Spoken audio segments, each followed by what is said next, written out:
Don't watch this alone. And if something moves behind you while you're listening, don't turn around. Follow now before we begin. There are stories we tell to scare each other.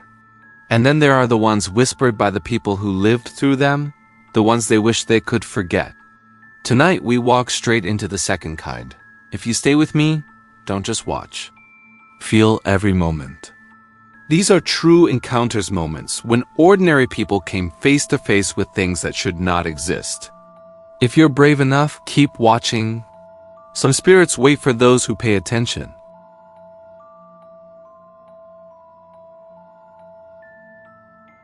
Balete Drive at midnight is the kind of road that feels alive, like it breathes in the fog and exhales something cold into your bones. Taxi driver Roberto had heard the stories, but he never believed them. Not until he met her. She stood under a flickering street lamp, totally still, her long white dress sticking to her skin like she had just crawled out of water. Her hair covered most of her face, but the moment she lifted her head, Roberto felt something inside him tighten, like invisible fingers clenching around his heart. She whispered, "Take me home." The backseat grew colder and colder, like winter leaking through the fabric. Roberto kept glancing at his mirror, her face blurry, her eyes impossibly dark. Then, mid-sentence, she vanished. Not a sound, not a breath. Only the imprint of her wet body on the seat and the faint smell of earth, the kind you only smell at funerals. If you keep going, understand this. Some things follow you even after you wake up.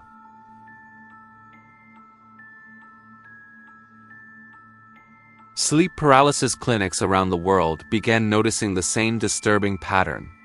Different patients, different rooms, different continents. Yet every one of them described the same figure. A tall shadow, standing in the corner.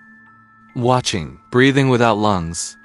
One patient ripped off his sleep monitor, screaming, "He touched me! He crawled on my chest!" Doctors said it was a hallucination. Until they checked the surveillance footage. For half a second, a shape leaned over the patient's body, a long, distorted silhouette that didn't match any human form. Its head tilted slowly, as if realizing it had been seen. Since then, the clinic never let the lights fully turn off again.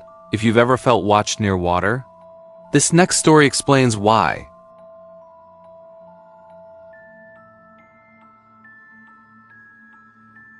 Beneath the shimmering surface of Lake Rija lies an entire village, homes, streets, memories, buried under icy water. Only a single bell tower rises above the lake like a finger pointing to heaven, or warning what's below.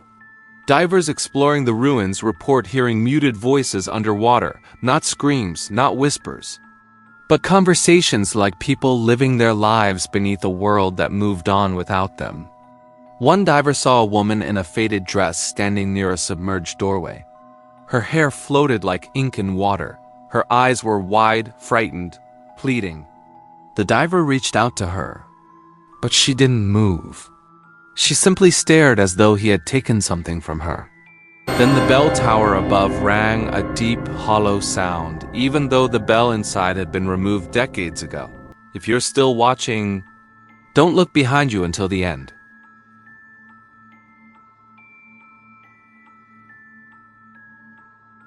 Elliot checked his home security footage after hearing footsteps in the hall. The house had been empty. The doors locked, the windows sealed. But at 3:14 a.m., his camera captured something behind him. A woman, standing perfectly still. Her face was smeared into pixelated static, like a corrupted file attempting to form a smile. He leaned closer to the screen, and the image glitched. Her head twitched sideways. Then again.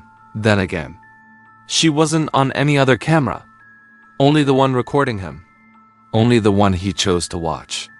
And as he zoomed in, the pixels rearranged themselves, sharper, clearer, intentional. She was looking directly at him. And her smile was no glitch. You reached the end. And that alone says something about you. Most people stop when the fear gets heavy. But you? You walked through every shadow. So before you go, do one thing. Follow now, because the next story is darker. And it's waiting for someone like you.